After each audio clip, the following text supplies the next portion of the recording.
It's not going to...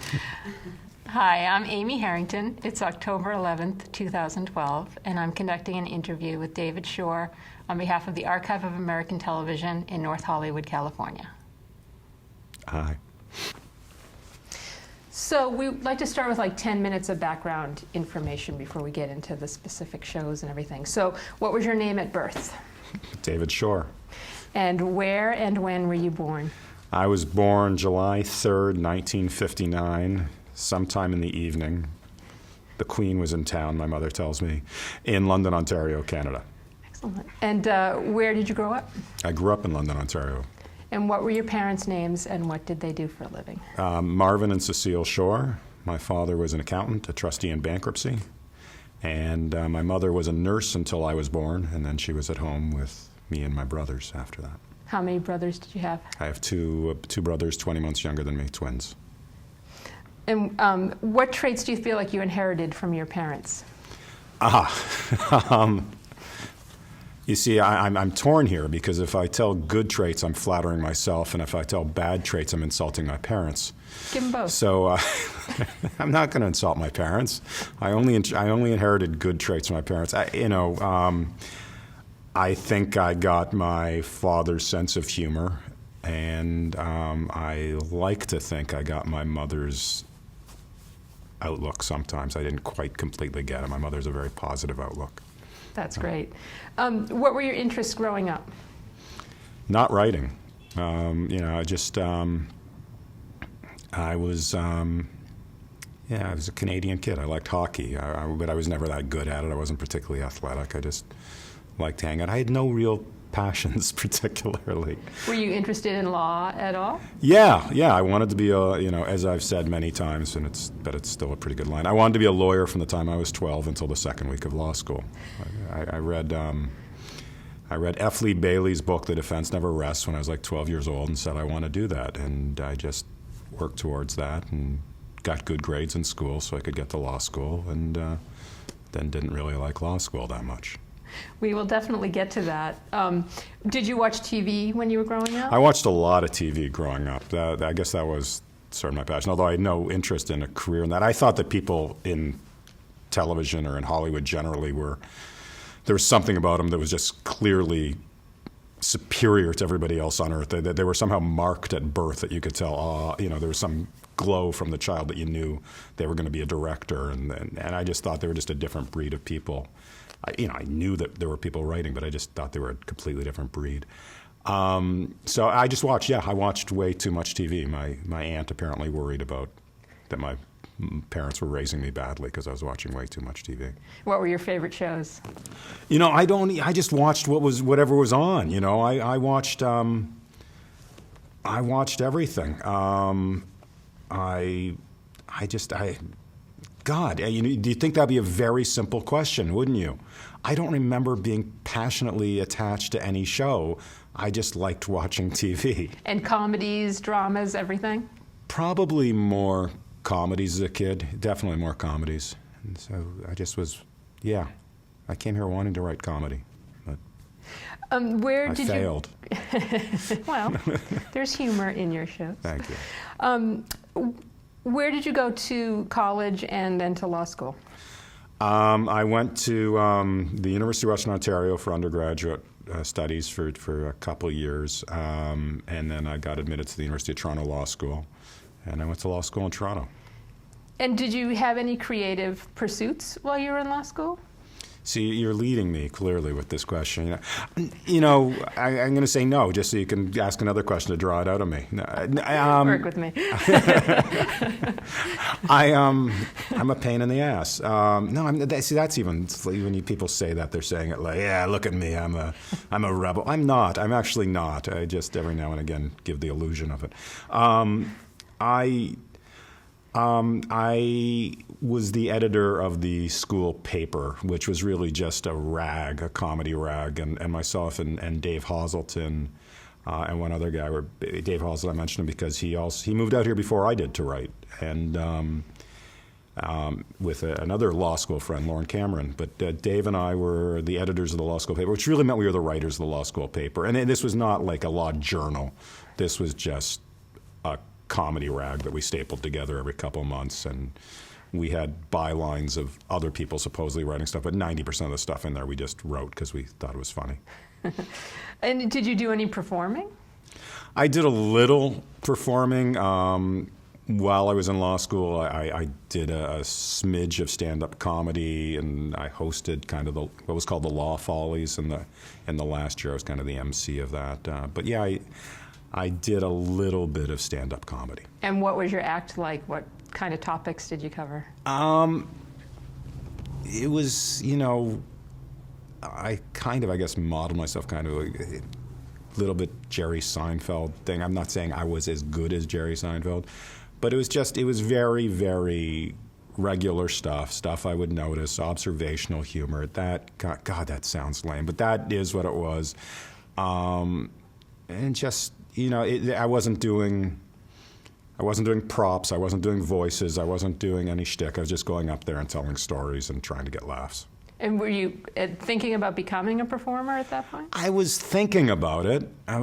For a little while, and then I stopped. I mean, I wasn't really doing it thinking it was a career at the time. I was doing it because I could get laughs from people sometimes, and then I decided to try it. And the law school was very close to Yuck Yucks in Toronto, which was one of the only comedy clubs in North America, I guess, at the time or something. They were starting to spring up all over the place, but it was nearby, and it had an amateur night, and so I just went to try it, never thinking I was going to do it professionally. But it was fun. It was crazy fun. I mean, it was. There's a real high you get from going on stage and making people laugh, and it was really wild. So I enjoyed that, and then I did it twice at Yuck Yucks, and I didn't do it for a couple of years, and then I did it in London, Ontario when I was in the very beginning of practicing law. I did it once or twice more, and then just, I guess, as I was getting less thrilled with law, that sort of started occurring, niggling in the back of my brain, and my friends Lauren and Dave were out here writing and going, maybe I want to do something like that, so maybe I should go there. And we understand that you had a small role in a feature film that people might know about. Can you tell us about that? It was a small but crucial role. No, I was a camp counselor at Camp White Pine the summer that they filmed the movie Meatballs there. And so I appear in the background several times. I'm not going to tell you where. You're going to have to watch the movie and find it. No, I learned a lot about the film business from that. I had to fake eating crackers, but I only figured that out on the 10th take after I'd eaten, a whole bunch of stale crackers. And then I had to dance. I had to just dance in the background. And then I was a lifeguard. So I was in 3 scenes, 3 separate scenes. But it was interesting. It actually happened, the main part, I was in the background with, God, I'm going on about meatballs. Please. I was just, so I'm standing on the dock while they're lifeguarding. But the dance one, the one where I'm actually slightly more featured, although, as somebody has pointed out to me, if you don't get it in Letterboxd, only my nose is in the scene. But if you get Letterboxd, I'm right there.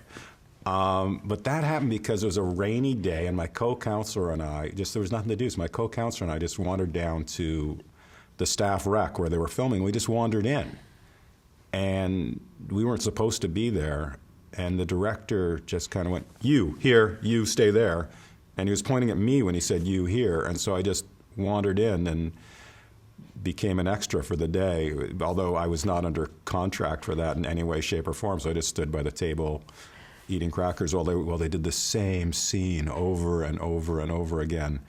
And I glanced at the script and thought, this is going to be a disaster. And it was a massive hit, and it was very funny. So, it's a classic. Because of my presence. Obviously. And I got to meet Bill Murray. That was exciting. Yeah, what was he like? He seemed very nice. I mean, well, what am I going to say? Yeah, he was very nice. He was very entertaining to the kids. He entertained the camp one lunch. He got up at the mic and said a few words and sang King Tut, and it was very exciting. Wow. It was very exciting for all of us. That's awesome. So now, after you got out of law school, what did you do? I practiced law. You have to go through an articling process, or you did in Canada, which is an apprenticeship type program, and I practiced in London, Ontario for a year, wrote the bar exams, became a lawyer. So I articled in London, then I practiced in London for a year, and then went to Toronto and practiced there. I actually left law briefly in there because I really wasn't certain, and so tried to sell computers for about 4 months, and that didn't work well. I'm not a good salesman. And then I went back to law at a firm in Toronto and practiced there. I was doing corporate law mainly in London, and then in Toronto. It was a small firm, but it was a spin-off from a bigger firm. And I'd give them a plug, but they don't exist anymore. But the individuals exist. The firm doesn't exist. Well, it depends on when you're watching it. That's dark. That's dark. I may not exist when you're watching this. That's the beauty of this. It's for posterity. Oh, that attaches so much significance to everything I say now. Let it go. But so it was a small firm that it had been a sort of a spin-off from a larger firm, and so it got all sorts of really cool work. And I was kind of the junior lawyer that they, I guess, trusted at the beginning. So I got exposed to a whole bunch of different areas. And so it was a really good experience. And if I was going to like law, that was the place where I was going to like it. But I still didn't love it. So just the whole, although had I fallen flat on my face here, I would have gladly gone back and kept practicing. And was that your plan? My plan was to give it a couple years try. I was actually a partner in the firm and I resigned, but I gave them like 4 months notice or something like that. My last case actually, since you've got all the time in the world, my last case, it was supposed to be a 2-day trial. It was Thursday and Friday was literally my last day. And the judge, when we walked in Thursday morning, the judge said, "There's no way we're getting through this in 2 days. Are you all available Monday?" And I'm sitting there thinking to myself, I'm not going to be a lawyer on Monday. But I said, yeah, sure. So I just postponed my move out here. But so it became a 3-day trial, and I won the trial. I ended on a good note. But so I was a partner in the firm, negotiated the right to come back to the firm for 2 years, which I'm sure would not have been completely enforceable. But it was good to know that I had a safety net. And then I got in my car and drove out here. So, okay, you drive to LA, and what do you do? I had no reason to think that I could do that. It was really a dumb decision that I know it worked out well, but it was objectively at the time, it was a very stupid decision. Having said that, I understand why I did it, and I support why I did it. What I should have been doing is writing part-time. I should have been writing in my evenings and on weekends and seeing whether I could do this, and then submitting it around. And I just didn't. I never did. And I realized the only way I'm going to write at all is if I force myself to write, if I don't give myself any options. So I knew I had to leave law. I had to not have a day job. And so I got in my car, moved to LA, and then I started to write. So you had not written a script before you quit your job? Word. The only thing I'd written, I'd written legal stuff, and I'd written, comedic articles for the school paper. But I had not written a script. I hadn't seen a script, probably. And I came out here and bought a computer and just started writing. And were you writing comedies or dramas? Comedies. I wrote the first thing I wrote was a movie, which I gave to my friends Lauren and Dave. And while they were reading it, I wrote a spec half hour. I think a spec Seinfeld, I think it was. I wrote a bunch of spec comedies, but they took a while to get back to me, I think because it wasn't very good, and they weren't quite sure how to tell me that. And then I gave them the spec TV show, which I'd spent like 6 months writing the spec movie, and then I spent 2 weeks writing the spec TV show, and the TV show was better, and so they said the TV show's better, so you should write TV. I'm not sure whether that makes any sense, but I think it was more because it was the second thing I'd written. You just get better. The more you write, the better you get. Sure. And did that lead to an agent, or did you write other specs? I wrote a number of specs. I was afraid to send my specs out to agents because I had this vision in my head that if I sent it out to everybody in town, they would all read it and make a note of that name and never want to hear that name ever again. And so I only sent it to people that I had some connection to that I felt would be understanding, sort of. So I sent it out to 3. A guy who lived down the hall from me was working as an intern at an agency. A guy I played hockey with was working at an agency. And then I ran into a guy who I'd gone to undergrad with, who was also in the mailroom at an agency. And he wound up being the guy who passed on my stuff to another guy in the mailroom who sort of wound up representing me initially. And then when he got promoted to full agent, I got sort of promoted to full client, kind of. That's great. So now, at what point in the 2-year limit that you've given yourself do you get your first actual gig? A little over 2 years. So I obviously was not in my car driving home yet, but it took a year to get an agent. And then, and everybody kept telling me the hardest thing is to get an agent, and everybody kept saying you can't get an agent without having work, and you can't get work without having an agent, and there's some truth to that. But these people read my stuff and because they were so junior, I guess, had interest in representing new people, which is a challenge, boy. But then it was basically a year of nothing, you know. Sorry, actually, wait, I revised my time frame. It took me a year before I even started sending out my stuff to I did get my agent after a year. Got my agent after a year. And then it was another year before I got my first assignment, my first time getting paid to write. And it was just over 2 years, but I was hanging in there. For some reason, I felt like there was hope still. And were you just writing, or did you have to get a day job, or? I was an illegal immigrant. I technically wasn't an illegal immigrant because I wasn't working, but I guess I was a tourist. So I couldn't work. I suppose I could have found something, but I wasn't working. I had the luxury of not having a wife, not having kids. I had no responsibility, and I don't think I would have made the move had I had any of those obligations. And I had money coming in. I had negotiated a payout from the firm because I've been a partner at a small capital account. We're getting into the accounting of this. This will be, at the national account. I'm doing a similar talk to the accountants later about my capital account at the law firm and how they paid me off on a monthly basis. So I had some money coming in. Excellent. And I had some savings. Great. So now, what was your first paying job as a writer? The Untouchables, the syndicated series in the early 90s, mid-90s. I think it was 1993 that I got that.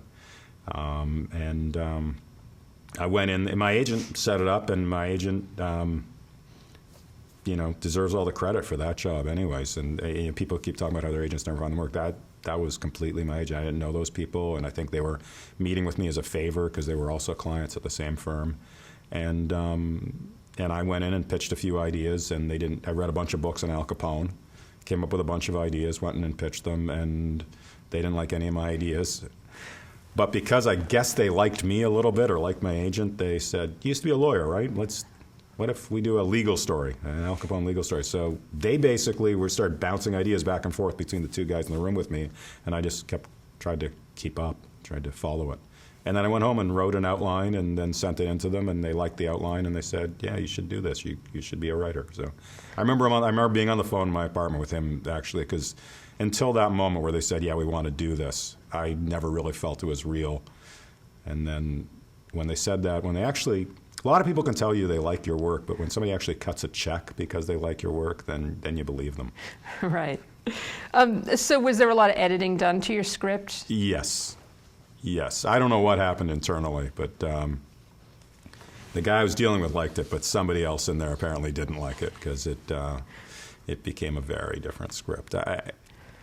I can't remember if I read the script, the final shooting draft, or I just saw it on TV, but it was one of those things where, I think I read it, and then I was humiliated to watch it on TV with friends, where they mocked me relentlessly. Because the first page was, 50% mine, and the second page was 50% of 50% mine, and the third, so it was about a quarter mine. The third page was about an eighth mine, and it was pretty much unrecognizably connected in any way, shape, or form to what I'd written by about page 7.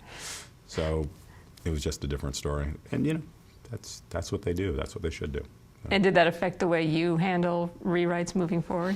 No. I mean, I try and be nice about it, but, that is the job. That is the job of showrunner, is to make sure that the scripts all live up to the standard, what you believe is the standard for the show, and to make sure they're all consistent and that they're all properly, in that case, episodes of The Untouchables. I mean, that is their job. I mean, I try and be nice about it, and I try and include the writers because presumably you've hired them for a reason, and presumably they have something to offer. So I try and make it more collaborative than that was. But I was a freelance writer. Why should it have been collaborative? So, I try and be nice about it, but that's the job. Right. Your next job was on Due South. So how did you get that job? Again, my agent set up a meeting. I think it was largely, Due South was this, it had been kind of a backdoor pilot. It had been a 2-hour movie, I think, that aired on CBS, intended to be a series, hopefully, but they didn't expect much of it. And then I guess it did well, and then they just made it into a series. And so around May, around that staffing time, and by the way, that's a year after The Untouchables, so nothing really happened in between. My agent called me up and said, hey, had set up a meeting with Paul Haggis and Kathy Slevin, who were co-writing. Paul Haggis, who went on to great success with movies and other TV shows, and is from London, Ontario. And he tells the story, I'm not sure it's true, I don't think this is true, but that my dad made his dad make him hire me. My dad and his dad did know each other. They had played squash, but they didn't really know each other well. I'm going to claim credit for my career here. I'm going to say, because that really is what started my career, and I'm not going to give, Ted Haggis credit for my career. That's Paul's dad. So I think Paul hired me because he liked my spec script. I had done an additional spec script, and because I'm Canadian. I think they needed Canadians, and I was a Canadian in L.A., and I could move back to Toronto. They would have to, then I could be a local in both places, and they get credit for hiring a Canadian. So I think that was a big part of it. So the show was filmed in Toronto? It was filmed in Toronto. I had owned a house in Toronto. I just sold it 6 months earlier, so I had to rent a bad apartment in Toronto. So your intention was not to move back to Canada at that point. You still wanted to be in LA. This is where TV happens, and so this is where I wanted to be. But I didn't have any problem moving back. It just was ironic and a bit of a pain, but it was a CBS show, and I was happy to be employed. I was thrilled to be employed, even at Writers Guild of Canada minimums, which are worse than Writers Guild of America minimums, which are very good, by the way, Writers Guild of America minimums. So, I went back and did the job, and that worked out really well. And what was your role on the show when you were first hired? I was a staff writer, would be the American title. I think I actually got a credit as a program consultant or something like that, which is I think the Canadian version of staff writer. And so my first deal was with the Writers Guild of Canada, and I was basically a staff writer. And how did that evolve? I got promoted to story editor halfway through the first season. I got the big jump. They were happy with my work. That was a great learning experience for me because Paul kind of took me under his wing, and I was kind of his guy from early on, and he would include me in a lot of rewrites in my episodes and other episodes, and I was rewriting other people, and I was down on the set a lot and observing it. They trusted me and put me to work, and it worked out well. And it was a great show, and I would have taken a job on a crappy show. I would have taken any job. But it worked out nicely. Were you interested in the production side of things beyond writing? I felt it was kind of important to know, and it was interesting, and sort of. And at times, it's very cold out. And I remember the first time I was out there, I had no proper winter clothes, and I had to be on the set on the most freezing winter day. And I had to take off from the set and get somebody to cover me while I drove downtown to buy winter clothing instead of my leather jacket or whatever it was. And it was glamorous, hanging out with the stars and the director and all that. So that was kind of cool. And it also meant that they trusted me, so that was pretty neat. Although it was very intimidating, it was very scary. At times, not always, but at times I was kind of the senior person from the writing department on set. Paul and Kathy weren't there, and I'd be the one making these calls, and that was scary. Sure. Talk a bit more about working with Paul Haggis. What's he like as a showrunner? He's the one who sort of, first of all, I guess my style comes very much from him in terms of my management style, in the sense of I don't use a writer's room that much. I use it a little bit here and there. I rewrite with the writer in the room. That's what I got from Paul. On my desk, I've got a monitor set up and a second monitor also there, and the writer, when I'm rewriting the writer, sits across the desk from me watching the second monitor, which shows the exact same thing, but there's only one keyboard, and just go through the script together and rewrite it, and expect them to be throwing out ideas and discussing the problems and discussing why they chose what they chose and why I'm maybe not happy with what was chosen. And that whole process I got from him. And he said to me once, I don't know if he made it up, but I always give him credit for it, but he said, I learned a lot from him, although it's difficult to pinpoint. But he said, if a scene advances the plot, it's a good scene. If a scene tells you about the characters, it's a good scene. If a scene does both, it's a great scene. And the idea is to do both in every single scene, which you don't always do, but you should be striving for that. And so a lot of the style I brought to House was, maybe I would have arrived at that anyway. So I'll give Paul credit. I won't give his dad credit. No, Dad was a very nice man. But that's what we tried to do. We tried to make the medical scenes in House. I know I'm jumping ahead of where you want to be, but we tried to make the medical scenes not really about the medicine. You throw the medicine, but the medicine gets boring quickly. You make it about the characters while discussing medicine. Right. That makes sense. You wrote 6 episodes of Due South. Do any of them stand out to you? Yeah, and I rewrote a couple more than that. But I think I don't know. Yes, they do. They're the first thing I ever wrote, that was just really cool to write something and have it actually produced in a way that was similar to what you'd actually written. That was a pleasure. And it came out well. It was like a perfect show for me because it was a 1 hour, but it had a lot of comedy to it. There was an additional one that I did towards the end of the season that I co-wrote with Paul that we won. What did I win? I won the Gemini for I co-won it with Paul for an episode called Hawk and a Handsaw, which is a really good episode. Slightly pretentious title, but a good episode. But I think the best work we did wasn't that episode. It was another one I co-wrote with Paul called Victoria's Secret, which is a 2-hour that we didn't win any awards for, except actually, Viewers for Quality Television, which no longer exists, made a list of probably every show is on some list somewhere, but they made a list of the top 100. This is a legitimate organization, a legitimate, well-respected organization, made a list of the top 100 episodes of television of all time. So it had things like the finale of MASH, it had the Chuckles the Clown episode of the Mary Tyler Moore Show, and number 17 was Victoria's Secret from Due South. That's amazing. Yes, it is. Thank you. That's a great credit. Yeah. What was the episode about? A woman from it was a thing. A woman from Fraser's past. That Fraser was our Mountie, came back, and it was the woman he had fallen in love with after arresting, and they were trapped in the snow. This is the backstory, and he had decided to turn her over to the police. Ultimately, he did his duty and turned her over to the police. And she comes back, and they rekindle their love. But then he starts to suspect that she may be up to something. Somebody may be trying to hurt her, and it may be more complicated than that even. And he is confronted with the same option again, turning her in or not. I don't want to spoil the ending of it. It was a cool episode. Paul directed it, and we wrote it in like 5 days, and it came out great. That's amazing, too. So when and why did you leave Due South? I left Due South because Due South apparently finished. Due South was not picked up by CBS. Excuse me a second. Please.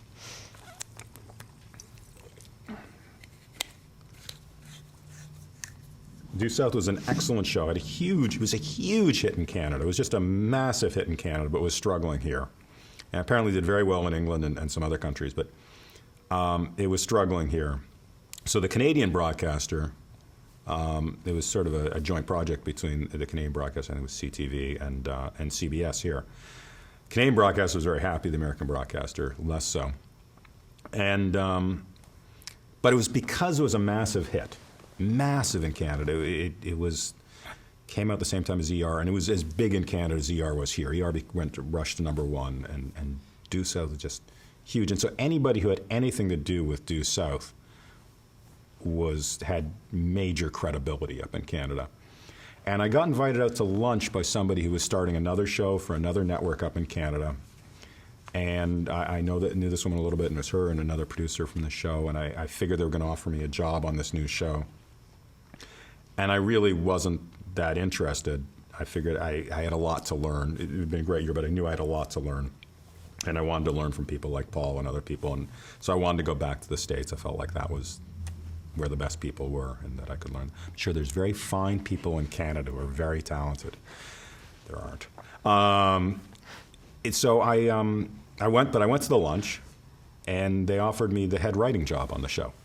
Which was? It was a show called Traders. It wound up being Traders, which just stunned me. I had had exactly 1 year of experience as an employed writer, where I got promoted to story editor in the middle of the year, and they're offering me basically the showrunner position on this show, and they'd be produced there, but I'm going to be running the writer's room on that show. And I just thought that was insane. And I went to my agent, and he said, we can probably get a lot of money. That term has been redefined for me over the years. But it's, God, that's obnoxious. Anyway, so, but also, he said, it reinforced my notion that I need to get to the States, because if they're offering me the head writer position, clearly I'm not going to learn from myself particularly, but it means there's something wrong here, in my opinion. That just reinforced my view that I have to get out of here. But he also said, you go there, you'll sink or you'll swim, you'll struggle, you'll learn something, it'll be a good experience in some way, and when you fall on your face, nobody south of the border will know that you fell on your face, so it won't really matter. So I took the job and was scared out of my mind. A small writing staff, but I was just scared out of my mind, and I just it worked though. I mean, the show, there had been a pre-existing script by Hart Hansen, but I did my own script for it using a lot of his characters and a lot of his setting, but I did my own first episode, a two-part episode, and first episode actually wasn't a two-part episode, it was just one episode. It was connected, but and it just, the show wound up doing really well up there, and the first season wound up showing on, I can't remember which cable network down here, but showing on a cable network down here, and it just worked out. I remember going, but I was just so out of my depth. What do you think they saw in you to give you that job? I think they saw that I'd worked on Due South. That was it. I think that, and I'd been successful there, but I think that's all they saw. I don't know what else they saw.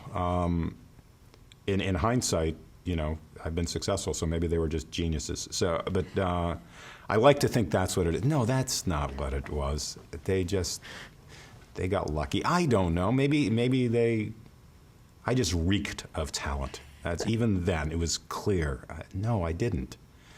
But Due South wound up coming back. But I was committed to this other show at that point, and there was a little lawsuit, but it settled. I know, it's ridiculous. It's ridiculous. So because you broke your contract? Or? Yeah, I can't remember if I signed a confidentiality agreement. I didn't break my contract, but they claimed I broke my contract. Right. They, yeah. Was the writing staff on Traders, you said there was a small staff, were they all much more experienced, and was that an issue? One of them wasn't, but some of them were, yeah.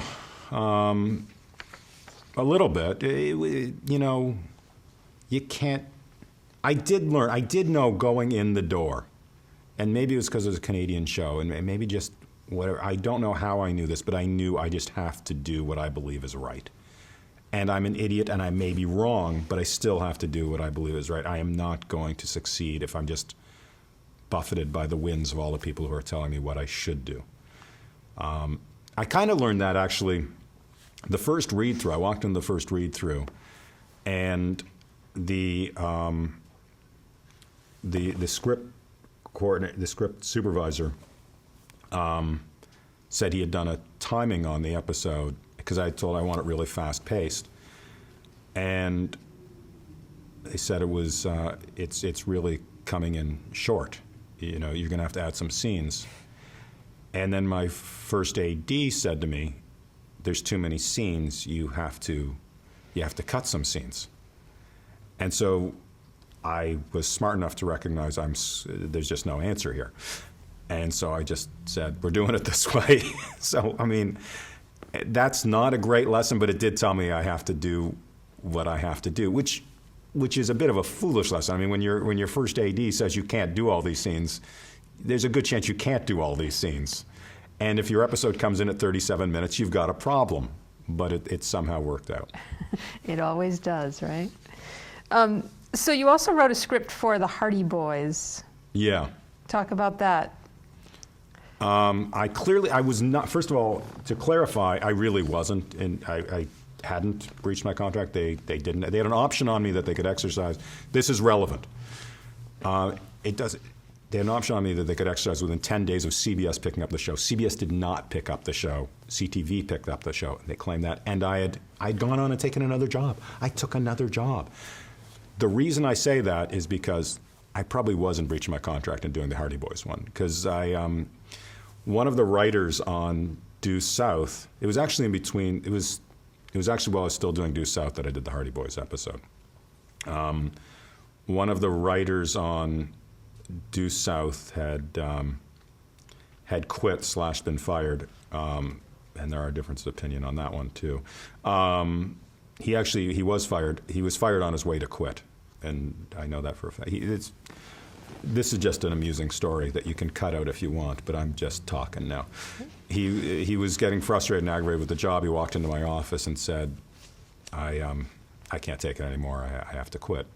And then 10 minutes later, one of the executive producers stuck their head in my door and said, we had to let so-and-so go. And I said out loud, well, that's a shame. What I thought to myself is, oh, come on, give me a break. I know he just walked into your office and quit, and you just can't handle being the one who got broken up with. And that was it. And then 10 minutes after that, he stuck his head in my door and said, they fired me.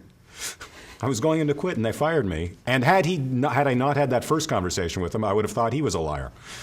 But apparently, he actually walked in to quit and got fired. So that worked out well for him because he got paid for the rest of the episodes. Anyway, so he's a friend, and he goes and he gets another job. He's doing an episode doing the syndicated show, The Hardy Boys. And he asked me to do one, and I said, I'll find the time to do it on weekends and stuff like that, and because I have a full-time job on Due South. And I kept putting it off, and then I did an outline for him, and I did an outline for what was going to be my final episode of Due South, and both had been approved, and I had about 2 weeks to write my Due South episode, which I thought was plenty of time, actually. I figured I can do it in 10 days, and the Hardy Boys was only half an hour, and I figured I could really just bang that out in 3 days, and I work around the clock on that for 3 or 4 days, and then work for 10 days on my Due South, and just bang both of them out. That'd be great.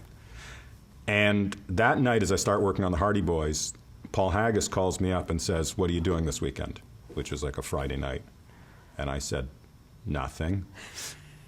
And he said, we just got word from the network that they want to do a 2-hour to end the season with. You got to come in here, and we're going to break a brand new 2-hour story, you and me, and we're going to write that. And so I went back in, and that's the way Paul operated. He would work till 4 or 5 in the morning, which he came from the sitcom world where they're used to that. And I was young at the time, and so I can handle that kind of. But so that experience was, I also knew that Paul, no matter how late he worked, he would go home and sleep for 8 hours. He'd work till 6 in the morning, and then he would go home and sleep till, then he'd be back in the office at 2 in the afternoon or 2:30 in the afternoon. So I went in with Paul, and we would work till 6 in the morning, right through the weekend, and then I would go home and sleep for 3 or 4 hours, and then write the Hardy Boys for 3 or 4 hours, and then go back in and work with Paul till 5 in the morning the next day, and then go home and sleep for a few hours, and then write Hardy Boys for a few hours. It's very lucrative, though. I got paid for 2 and a half scripts, sort of, in that time. But the point of that story is you actually, though, you learn by writing. You get in there and you actually do it, and that's the great thing about being employed. When you're unemployed, you're sitting at home looking for inspiration. When you're actually working, and when you've got deadlines, and when people force you to write, it's good. You learn by doing it over and over again. Right. You also wrote an episode of The Outer Limits. Yeah. So do you remember anything about the script you wrote for that? Yeah, it was I do remember that. I remember there were nice people there, and I remember going. I pitched it to them, and I pitched them a whole bunch of ideas, and then this one was kind of. And Bryan Singer's company is doing webisodes with a similar idea right now, by coincidence. Yeah, God, I hate describing this. Everything sounds so lame when you describe it, but it was a world in which we're all connected to the internet instantaneously, directly from our brains. And there's one guy who, due to some sort of what would be viewed as a defect in that world, can't connect, and so he's basically the slow kid in society, and everybody makes fun of him and all that. And then there's a viral outbreak, and everybody's getting, bad stuff is happening to him, and he has to save the day. There's your emotional story. Were you comfortable writing sci-fi? Yeah. I mean, I'm not sure I was particularly great at it, but I sort of view writing as writing, and at its heart, when sci-fi is done well, they're doing the same thing that we were doing when we did it well on House, which is you were taking advantage of a story in House about a person dying in order to tell, through some metaphor, a story that is relatable to people on a day-to-day basis. And I think that's what sci-fi does and can do very well. Yeah. In 1997, you wrote an episode of NYPD Blue. So tell us about that script that you wrote. Again, Stephen Bochco apparently had read something I'd written. I did that after the practice, actually, I think, didn't I? I did it after the practice? Or They're before the both 1997, yeah. So. Stephen Bochco called me, and I was thrilled to meet with him, and then he said, "Hey, would you like to write?" And again, it was like with Due South. If they'd offered me one script, I would have been thrilled, and that's what NYPD Blue offered me. But they offered me a staff job on Due South, which was beyond my expectations. But I just thought I was going in for a meeting with Bochco. And then he said, "Hey, do you want to write an episode of NYPD Blue?" And I was thrilled. And I wound up having lunch with David Milch. And then he gave me his book and gave me all their notes and pages and pages and pages of notes of possible story ideas for the show. And I went through that and kind of went off that and came up with my own idea. And he liked it. And I went and pitched him the idea, and he liked the idea. And he said, "Do you want to write an outline?" And I said, "Yeah, sure." And he said, "Wrong answer." He just wanted me to go write it for some reason. He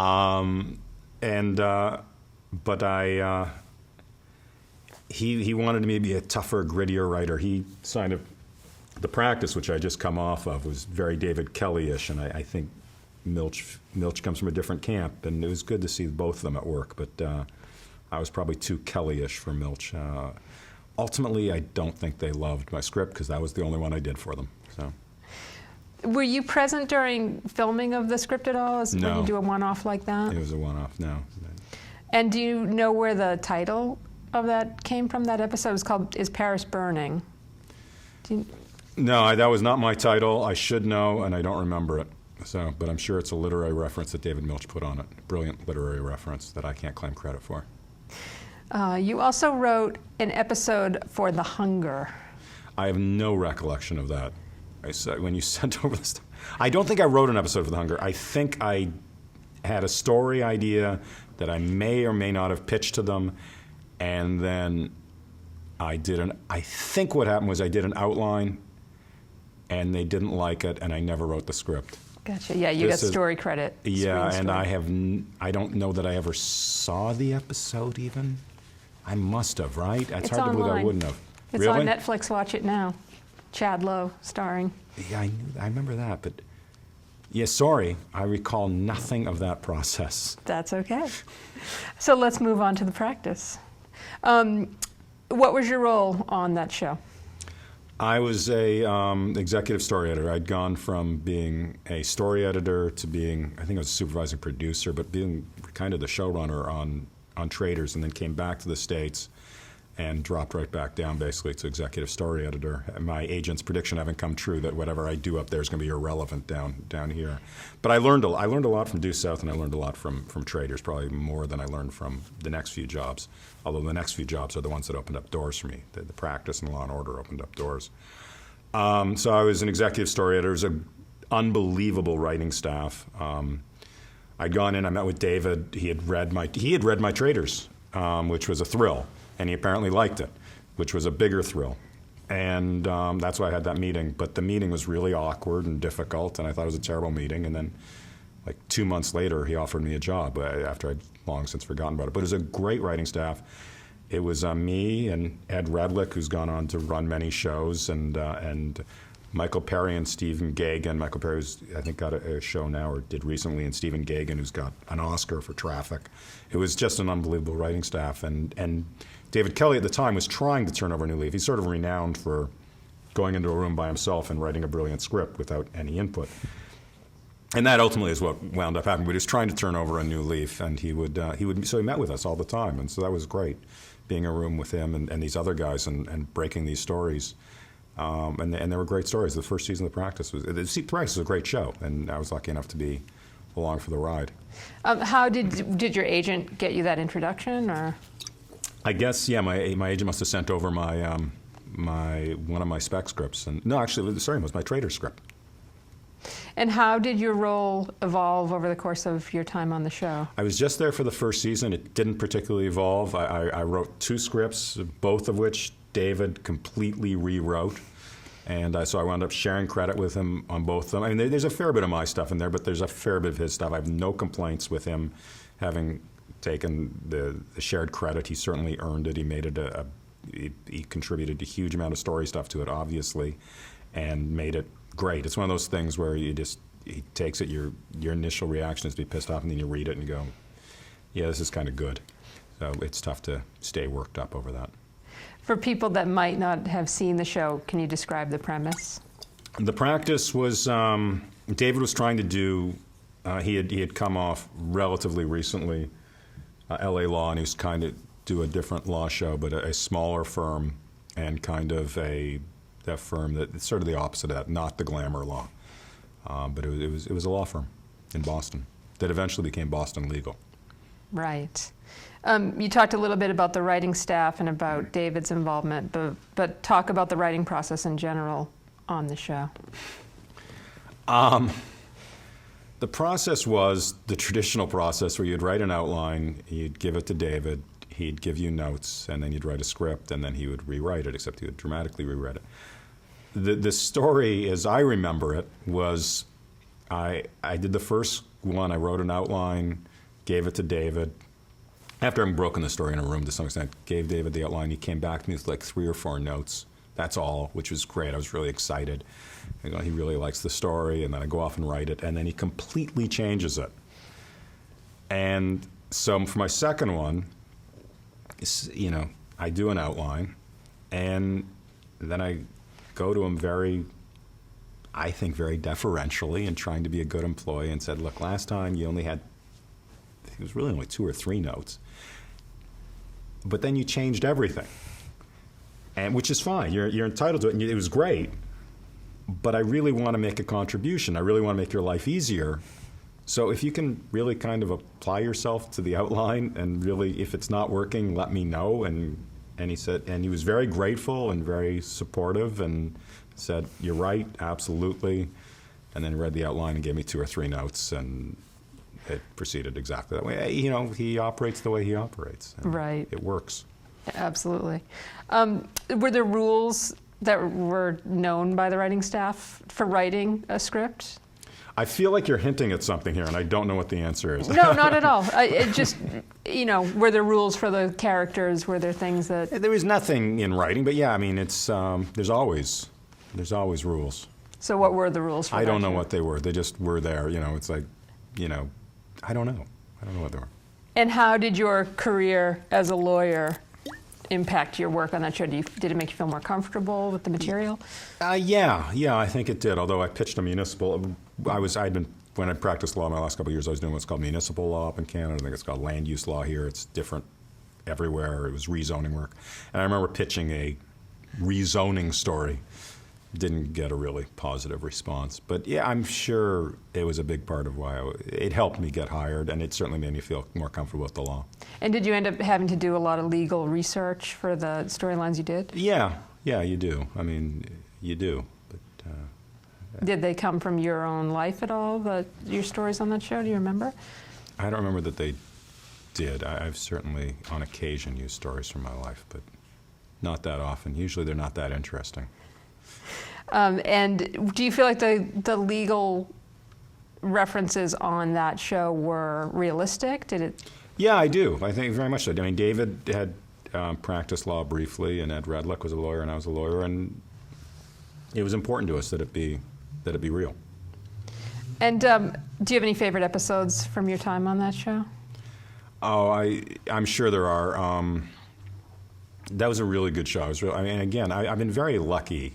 I like to think it's not exclusively luck, but I've been hired on shows that have been really good, and I've been not hired on shows that I was up for that I didn't think were that good.